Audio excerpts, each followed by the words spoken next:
as you can see, I'm in what they call the Kennedy Corner here at the beautiful B.F. Jones Library. I had to come back on this rainy Tuesday to celebrate John Fitzgerald Kennedy, something we're going to be doing tomorrow night on my program on KDKA Radio right after local news at 8, because tomorrow a significant day in our country's history. It was November 22nd, 1963, John Fitzgerald Kennedy lost his life at the hands of an assassin's bullet. You know, I have said many times that the day he died, America lost its hope. And I truly believe if we continue to educate like they do here at the B.F. Jones Library every day about the legacy of John Fitzgerald Kennedy and what is needed now in this country more than ever, that hope, I think that we will have an opportunity, especially with all of the things that are happening in our country now, that we can make it a better place for future generations. And that's truly what Mr. Kennedy wanted to do then. And on a day like any other that started off like this, it ended exceptionally well, because the then president in 1962, still a couple of years away from running for re-election, came here to promote other members of the Democratic Party. And many of my friends, from that Senator Bob Casey and others, are a part of that incredible party that I'm proud to say that I am a card-carrying member.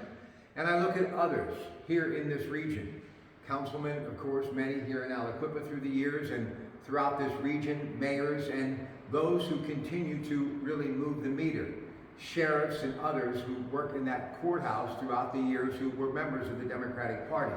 And what I remember more than anything was how they always worked together with fellow Republicans, something I think we need in this country today. A former Democratic congressman and a good friend, Jason Altmaier, and I talk about it all the time. And another former congresswoman, Republican Melissa Hart. It's always about bipartisan politics, being that moderate in the room who's willing to listen.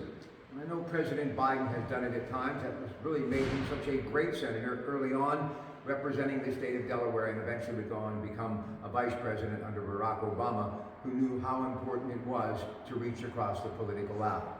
We've seen Bill Clinton do it, we've seen many others do it, but I can tell you now more than ever, just as Mr. Kennedy said back then, ask not what your country can do for you, but what you can do for your country.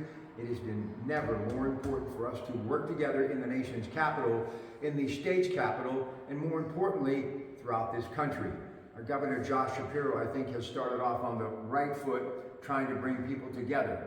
And I think what our mission should be, whether we live in a municipality, a township, a borough, or a great community like this, Aliquippa, we have to listen to others and we have to work out our problems, because in the end, it's about the United States of America. So I invite all of you to come here to the B.F. Jones Library and continue to believe in hope. Relive our past, educate yourself in the present, and dedicate your life to the future generations who will continue to make this country the most precious place anywhere on the planet. It's your Pratte Pack, much more the rest of today. I hope you'll join me right here. And remember, B.F. Jones Library, recreating and continuing to make history every day, Franklin Avenue, Aliquippa.